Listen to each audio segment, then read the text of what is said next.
Irmãos queridos, graça e paz. Na manhã deste dia, a nossa reflexão é no Salmo 123. O primeiro verso apenas, que diz assim: A ti que habitas nos céus, elevo os meus olhos. Que Deus abençoe a sua bendita e preciosa palavra. Aqui está o quarto salmo de romagem, o quarto salmo dos degraus. O autor deste salmo é para nós desconhecido. Nós vimos, meus irmãos, no primeiro degrau, no primeiro salmo, Salmo 120, a angústia do peregrino pelas circunstâncias da vida, as circunstâncias adversas.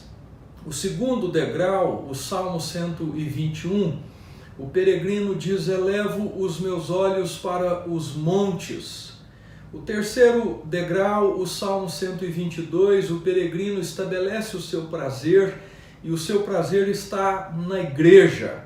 Agora, no quarto degrau, o Salmo 123, o peregrino expressa e extravasa o seu prazer no próprio Deus. O contexto deste salmo é de muita hostilidade. Se você é a favor da família, lá no horizonte está a bandeira LGBT. Se você é a favor da vida, lá estão os abortistas, os feministas. Se você é a favor da defesa da vida e do direito de propriedade privada, lá estão os direitos humanos, os próprios criminosos. Na verdade, meus irmãos queridos, a igreja é rotulada como tendo o discurso do ódio. Como peregrina, ela sofre muitas hostilidades, porque o seu testador, o seu Senhor, o testamento que a igreja peregrina recebeu do Redentor Jesus Cristo foi que no mundo nós haveríamos de passar por aflições. Em Marcos capítulo de número 13, versículo de número 13, o Senhor Jesus Cristo, ali antevéspera de ser crucificado, na cidade de Jerusalém, ele disse aos seus discípulos acerca do preço que nós pagaríamos por amarmos o seu nome. Comissionando estes discípulos no capítulo 10 do Evangelho narrado por Mateus, nós lemos, meus irmãos queridos, como que é difícil mantermos nossa jornada nesta era. Nós sofremos hostilidade a todos os momentos. Ao ler este salmo, podemos ouvir um suspiro curto, mas ao mesmo tempo profundo e sonoro. Como os puritanos William Cowper e John Newton diziam que os salmos são cardifonias para Deus, ou seja, sons do coração. É uma oração estupenda, o Salmo 123, feita num momento de hostilidade, de caminhar sob suspeitas. Este Salmo IPT responde para nós, peregrinos e peregrinas, uma pergunta que não quer calar nesses dias. O que fazer quando não dá mais? O que fazer, irmãos, quando não aguentamos mais a pressão, a hostilidade, a perseguição, quando não aguentamos mais a crise, a doença? O que fazer quando não dá mais, quando não aguento mais? Muitos diriam: força, acredite, dê o seu melhor. Mas não é essa a orientação da Escritura e do próprio Deus. A orientação bíblica, ela é uníssona, uma só. A orientação das Escrituras é: recorra a Deus quando nós sentimos que não dá mais para caminhar, para pensar, para agir, para tomar uma atitude. Recorra a Deus. O versículo 1 do Salmo 123 expressa esta atitude do peregrino. No momento de hostilidade, ele recorre a Deus. Sim, o peregrino a peregrina tem aflições, mas eles também têm Deus e Deus os tem. Temos um Pai que se compadece de nós, Salmo 103, versículo de número 13. Temos um Pai que está lá, como disse o Dr. Francis Schaeffer. Aliás, Dr. Francis Schaeffer foi quem afirmou que o primeiro argumento do Evangelho não é como muitos pensam, Jesus morreu pelos seus pecados, nem mesmo como frequentemente nos é dito, Deus nos ama e tem um plano maravilhoso para as nossas vidas. Schaeffer afirmou que o primeiro e o mais importante, o fundamental argumento do Evangelho é: Deus está lá. E o peregrino reconhece isso e diz: a ti que habitas nos céus, elevo os meus olhos. Ou melhor, há um Deus e Ele está no controle absoluto de nossa vida. E este Deus é o nosso Pai, em, por e através de Cristo Jesus. Sim, todo peregrino, toda peregrina tem Deus e Deus os tem. IPT, o que fazer quando o cenário é de hostilidade, de confusão, de perseguição? IPT, o que fazer quando não dá mais? Eu gostaria que você, na manhã desse dia, recorresse a Deus. Em todos os dias da sua peregrinação, meu irmão, minha irmã, recorra a Deus, isto é, olhe para Deus, Pai Todo-Poderoso, nas Escrituras e em Cristo Jesus. IPT, todo peregrino, toda peregrina precisa aprender a olhar para fora de si. Todo peregrino, toda peregrina precisa aprender mais sobre Deus e de Deus. Olhe, portanto, para Cristo. O olhar aqui, descrito no Salmo 123, verso 1, é diferente do Salmo 121. A figura descrita aqui no Salmo 123 é de alguém dominante. O salmista não está olhando para os montes, ele está olhando para o Deus dos montes. E Deus é um ser pessoal. Os olhos do peregrino apontam para alguém no controle. A figura é belíssima, porque é de alguém no governo, alguém soberano, poderoso, magnificente e excelente. Salmo 115, versículo de número 3, diz o salmista: no céu está o nosso Deus e tudo faz como lhe agrada. Provavelmente o Salmo 115 é um salmo de Halel, de aleluias, um dos cânticos que provavelmente o nosso Senhor Jesus Cristo cantou quando, após instituir a ceia, partiu para o madeiro. IPT, você tem um Deus que é exaltado, um Deus que é glorioso e soberano. No céu está o nosso Deus e tudo faz como lhe agrada. IPT, nós temos um Deus que está em toda parte, mas ainda assim Deus está acima de nós. Foi Spurgeon quem disse que Deus é um Pai que sempre está em casa e que tem todo o poder no céu e na terra. A altura aqui descrita pelo salmista no Salmo 123, por este peregrino, é, na verdade, representativa de poder, de majestade, de domínio e não de distanciamento. Deus não está distante de nós, Ele está tão próximo de nós, muito mais do que nós mesmos. O Catecismo de Heidelberg, por exemplo, na sua pergunta 121, diz: por que se acrescenta que estás nos céus? E a resposta é maravilhosa. Diz o Catecismo de Heidelberg: porque assim Cristo nos ensina a não ter a ideia terrena da majestade celestial de Deus e a esperar da onipotência dele tudo o que é necessário ao nosso corpo e à nossa alma. Pais, filhos, patrões, empregados, enfermos, irmãos, irmãs, quando não podemos confiar em nenhuma ajuda no mesmo nível que nós, é enormemente sábio procurar acima de nós, diz o pregador londrino Spurgeon. Nossos olhos foram abertos, igreja, para que confiemos no Senhor Jesus. Fomos convertidos a Deus, meus irmãos, por meio de Cristo.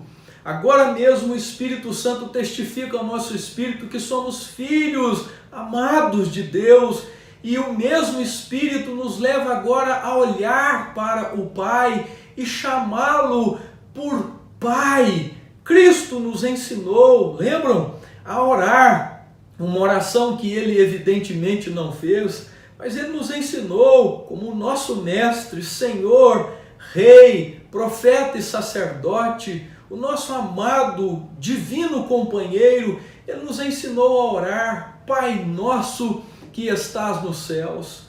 Os estudiosos do aramaico afirmam que a expressão Abba não se refere a uma relação entre um papai e uma criancinha. Na verdade, trata-se de uma expressão de respeito, de uma relação madura entre um filho adulto e o seu pai. O Pai nosso que estais nos céus nos chama para um relacionamento de maturidade. Deus não é em nenhum lugar nas Escrituras tratado de forma infantilizada. Ele é nosso Pai que está disposto a nos responder, mas Ele é também o nosso Pai que está nos céus, acima de tudo, exaltado. Ele não é um paizinho domesticável, mas o soberano de todo o universo. O breve catecismo de Westminster, na pergunta de número 100, diz o que o prefácio da oração do Senhor nos ensina. E os irmãos na abadia de Westminster responderam: este prefácio nos ensina que devemos aproximar-nos de Deus com toda santa reverência e confiança, como filhos a um Pai capaz e pronto para nos ajudar. Novamente, o Catecismo de Heidelberg, na pergunta 117, diz como devemos orar para que a nossa oração seja agradável a Deus e Ele nos ouça. A resposta é: em primeiro lugar, devemos invocar de todo o coração o único e verdadeiro Deus que se revelou a nós em Sua palavra e orar por tudo o que Ele nos ordenou pedir.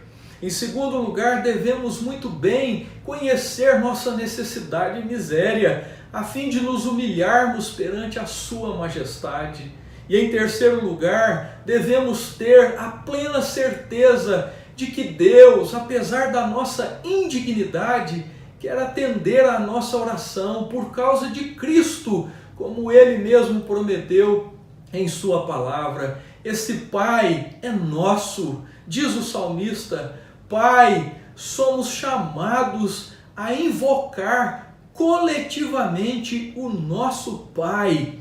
Esta é a ideia central que o nosso Senhor Jesus Cristo passou para a sua igreja peregrina. Uma oração que começa com Deus, centrada em sua glória, reino e salvação, é aquela na qual pode-se esperar com toda a confiança que todas as necessidades, legítimas, é claro, serão completamente supridas, como sustento, perdão e proteção.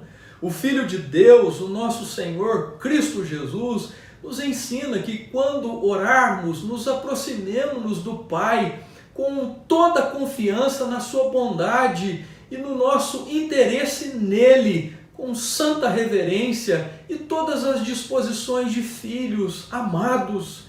Jesus Cristo nos ensina a reforçarmos as nossas petições com argumentos que devem ser derivados não de qualquer mérito que haja em mim ou em você ou em qualquer outra criatura, mas apenas em Deus. E a juntar então diante de Deus louvores às nossas orações, atribuindo somente a Deus a soberania, a onipotência e a gloriosa excelência, em virtude do que, assim como Ele pode e quer socorrer-nos, assim pela fé, estamos animados a estar com Ele, a pelejar em oração, que Ele atenda aos nossos pedidos e a confiar tranquilamente que assim Ele o fará. IPT, Efésios capítulo 2, verso 3, diz que éramos por natureza filhos da ira, mas pela graça temos um Pai que estás nos céus. João capítulo 8, verso 44, IPT, éramos filhos do diabo, mas por Cristo temos um Pai que está nos céus.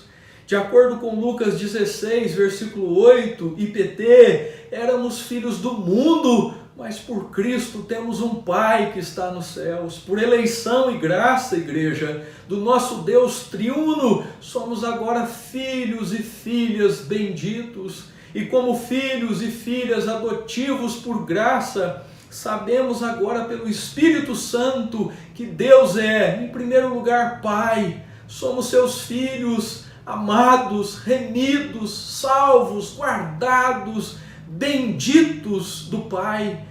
Em segundo, sabemos agora pelo Espírito que Deus é Pai nosso, somos uma família, um corpo, somos irmãos por, em e com Cristo. Em terceiro lugar, sabemos agora pelo Espírito Santo que Deus é Pai nosso que estás nos céus, imanente, que tem o governo de tudo, soberano. Nosso Pai que estás nos céus, afirma o peregrino, nos garante que não está lá ganhando dinheiro, não está lá assistindo futebol, não está lá na frente de um televisor preocupado em pagar as contas, Ele está nos céus. Aleluia! Louve a Deus! A Nova Tradução Internacional, a NVI, diz no Salmo 123, para ti levanto os meus olhos, a ti que ocupas o teu trono nos céus. A Corrigida Fiel diz, a ti levanto os meus olhos, ó tu que habitas nos céus. A King James diz, ergo meus olhos em tua direção, a ti que habitas nos céus. A Bíblia na linguagem de hoje diz, ó Deus eterno, levanta os olhos a ti que tens o trono nos céus. Jesus Cristo nos ensinou a peregrinar nesta terra, levando ou elevando os nossos olhos para os céus e dizendo, Pai nosso que estás nos céus, santificado seja o teu nome, seja feita a tua vontade e venha o teu reino. Ó Deus que habita os céus, a ti elevamos na manhã desse dia os nossos olhos. Que Deus te abençoe, meu irmão e minha irmã.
o céu descer.